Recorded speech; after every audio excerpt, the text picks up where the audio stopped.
You can see that there's, like, it was serious scoring, right? So each team has 3 to 4 people. And I read a passage or a statement, and then they have to decide if there is a fallacy or if there is not a fallacy, and then what the fallacy is, if there is one.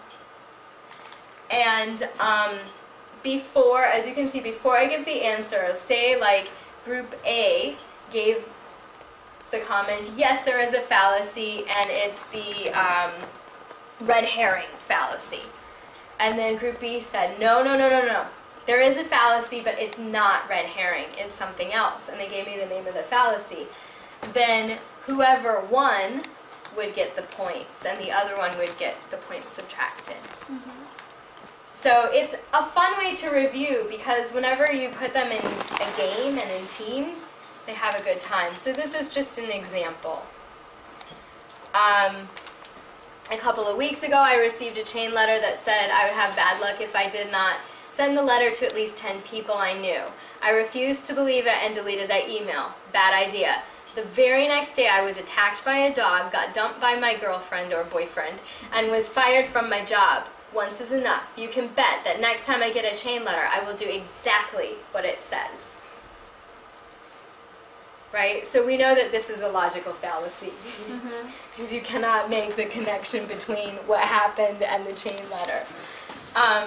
And so at that point, I would say you have like 1 minute, think about it, where's the fallacy, what's the type of fallacy, and then the students would come up with it.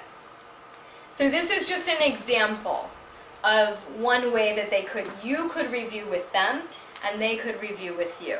And my students had a lot of fun with it. You can see this is for university.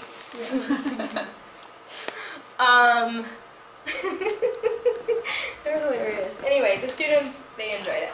Okay, so we have actually quite a few different fallacies. The next one you may have, hello, there we go. The next one you may have seen before, but it is Jeopardy. So this you can just download online from James Madison University. If you Google Jeopardy, it gives you this PowerPoint. Then all you have to do is fill in the numbers. So basically what happens, is anyone familiar with Jeopardy? Jeopardy is danger. No? I don't know what danger is actually. There's threat, madness. I don't know. I don't know. Basically what happens is they compete to be number 1. And then whoever is number 1 gets to say, okay, I want all about tables for 200. And then the instructor would say, okay, this is the question you have to answer. What information can be represented with a table?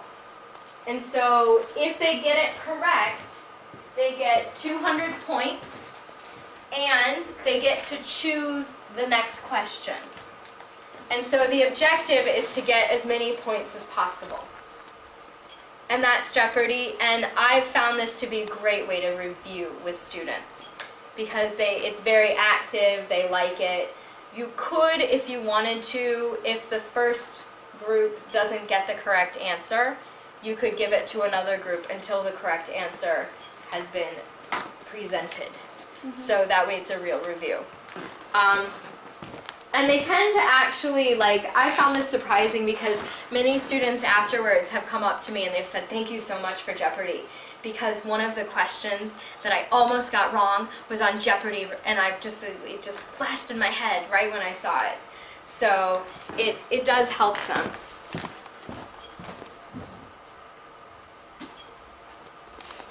Okay, so that's Jeopardy.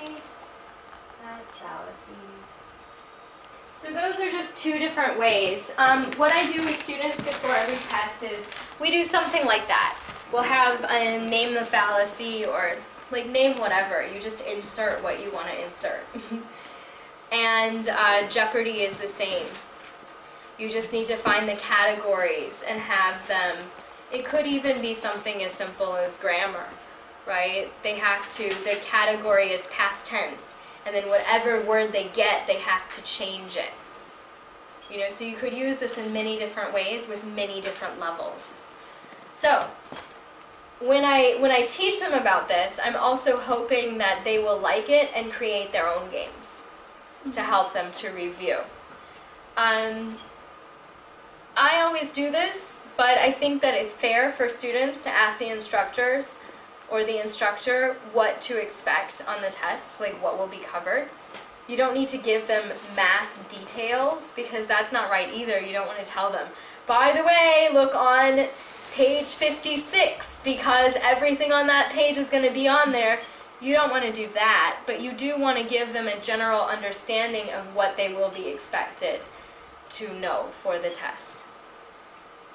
And make sure you go to the class right before, this is for the student obviously, right before the test so you can sit down, organize your pencils, your eraser, whatever it is, feel comfortable.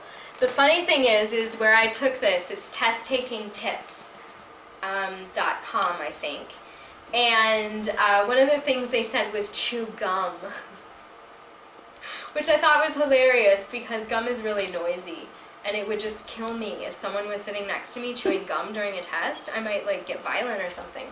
But one of the reason that they said that is because it helps to reduce the anxiety. You know, just having the momentum of la, la, la, la, la, la, helps you to reduce. You can tell it's an American thing. It's an American website. Okay, the next one is put the main ideas, information, formulas onto a sheet that can be quickly reviewed. This is not the same thing as a cheat sheet, people. You don't take the sheet with you into the test. The sheet is only for at home.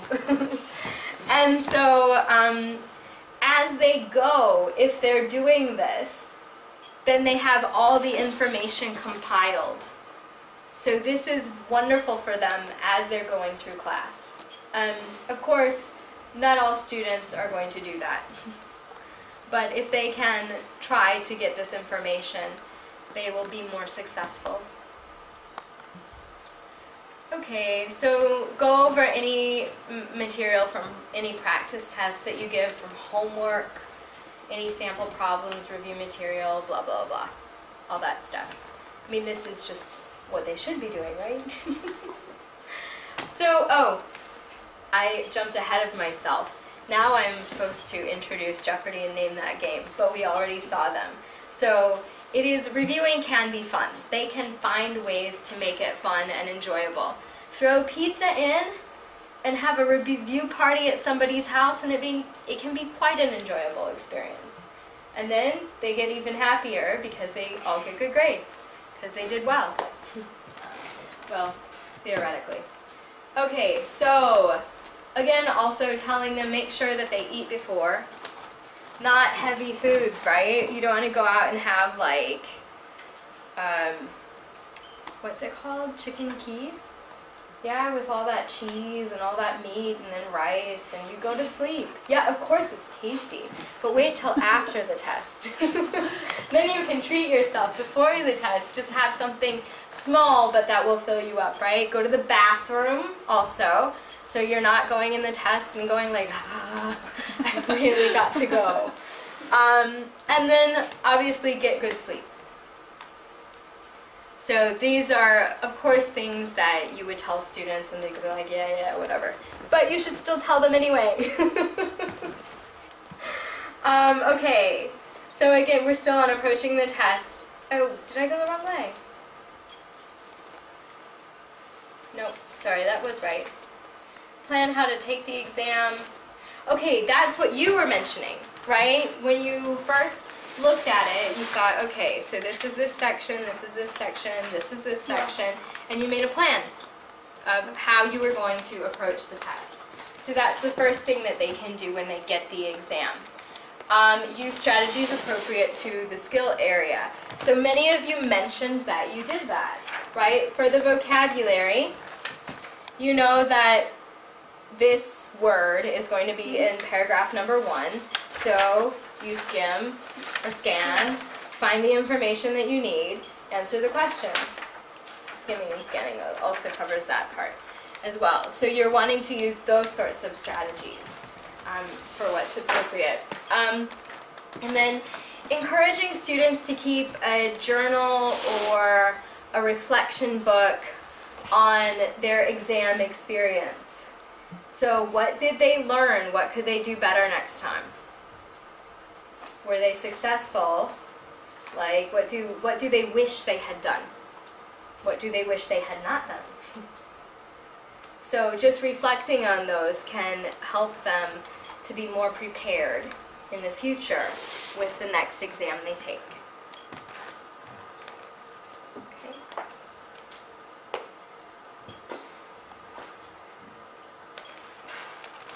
So exercising a few days before, it's kind of like the example I gave you, right? I was so anxious about my exam that I started walking around the mountain, not realizing that I needed to use that strategy anyway. So the same thing with them, like what I tell my students is, go for a walk. Think about the exam or think about the subject while you're walking. Because oftentimes when we do things that we don't necessarily relate with school and with learning, new ideas will come to us. Or we will be better able to remember certain things. You see this is important because it's like 5 times. Show up to class early so you won't have to worry about being late. So you're not also going, this happened to me once for the GRE. I couldn't find the building. And so I was late. It was so stressful that I didn't do as well as I think I would have. Because I was still, when I sat down to take the test, going like, oh my gosh, I almost missed it. This is horrible. So it like took me 20 minutes into the test to recover from being late. And I had set out like 2 hours ahead of time. But anyway, most of our students just have to walk across the campus. So it's not going to be an issue. But for some of them, like especially if it's the first thing in the morning, encouraging them on that day, if any day, to be on time, that would be it. Okay, stay relaxed. If you begin to get nervous, take a few deep breaths slowly. Do you ever teach your students to do this? No. No? Do you ever teach yourself to do this? No. It works, I promise. So just shutting their eyes for a minute, taking a few deep breaths, and then going. That's not gonna, it doesn't even need to be a minute, 30 seconds. It will help to rejuvenate their minds. Again, reading the directions, very important. Ask the teacher whenever you don't understand. Skim through the text, test what we had said. And this is just the description of the list that we talked about earlier. Do you remember what the word was? The 2 words for this? Circle. Circle's a giver. Remember the purse example? What was that related to? The purse. Mind bump. Yeah. Close. Close. Mind dump. That's right. So this is what it means to mind dump.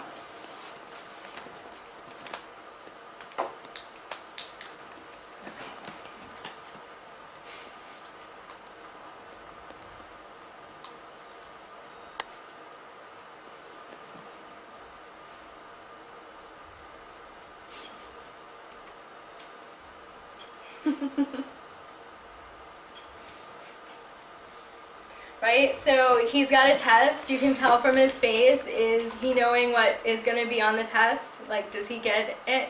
Does he have the answer? What do you think? What does that say? No. He's like, oops. And then he has an idea, right? And so his idea is complete gibberish. And then he says, I love loopholes. So when you say write it in your own words, he literally figured, okay, well, these are my own words. I'm writing it.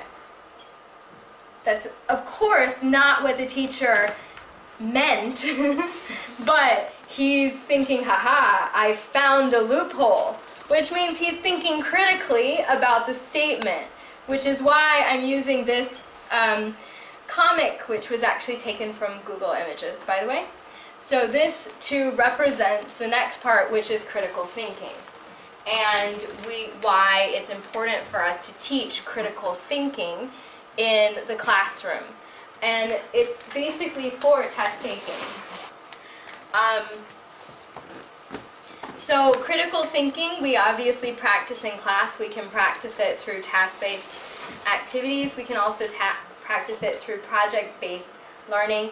What you want to be thinking about is Bloom's taxonomy and the different levels of higher order thinking, analysis, synthesis, etc., etc. So that's what you want to be developing in the students. So for practicing critical thinking outside of class, here are homework that stimulates higher order thinking.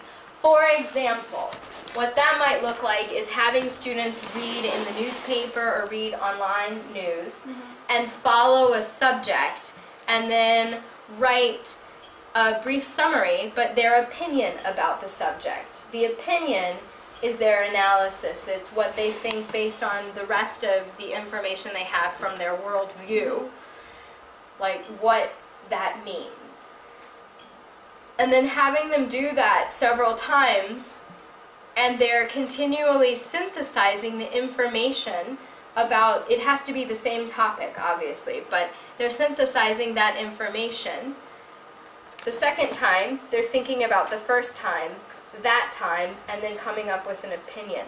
The third time they read the article, they're thinking about the first time they read the article, the second time they read the article, the third time they're reading the article, and they're able to put all that information in their opinion. So they're synthesizing or connecting all the information to create a more informed opinion. So that's an example of homework that would stimulate these higher order thinking skills. So that, I mean, actually we could also use this as a project, as an example of a project that stimulates higher order thinking.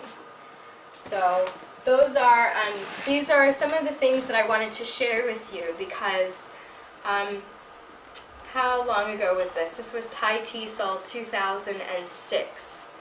I was presenting, this is Thailand TESOL, and there was a woman from China, from the mainland of China, and she had this really amazing opportunity at her school because normally the Chinese tend to learn rote memorization. They study for a test. But she had the privilege of actually having more project-based and task-based learning. So it wasn't just studying for the test. It wasn't like boom, boom, boom, boom, these are the things we have to cover from the book. She was allowed to develop their critical thinking skills. What she was presenting at the TESOL conference was her results and what they found from her experience. So she had the group that she was teaching critical thinking to, and the group she was not teaching critical thinking to, that had the normal way of studying. What she found is that the test results didn't vary like too much, but the students who were taught and trained to think critically made better guesses. And so they were slightly higher than the group that was not trained to think critically, than the group that was just using rote memorization, grammar translation, stuff like that. Because they could look at the, they could look at the question, they could look at the answer and go, okay, I don't know this, but I think I can figure it out. And so that's one of the reasons I really encourage, finding different activities that will teach our students to think critically, because I would love for my students to go in a test and go, I don't know what the answer is, but I think I can figure it out. If anything, it keeps their confidence level up, and as we learned, that's important. Okay, references. So I mentioned this one before, the testtakingtips.com. So I took this recently, like yesterday, the 12th, Saturday, something like that, whatever. This was also from Fundamentals of Language Assessment by Christine Colm and Nancy Hubley. They self-published this as a pamphlet, but it's also a book. I only had access to the pamphlet. So I used that. Carolyn Lintz, who I explained earlier, she was the multiple intelligences, edited by Dave Noonan, and then any of the images that you saw were taken from Google Images on that date. So, questions?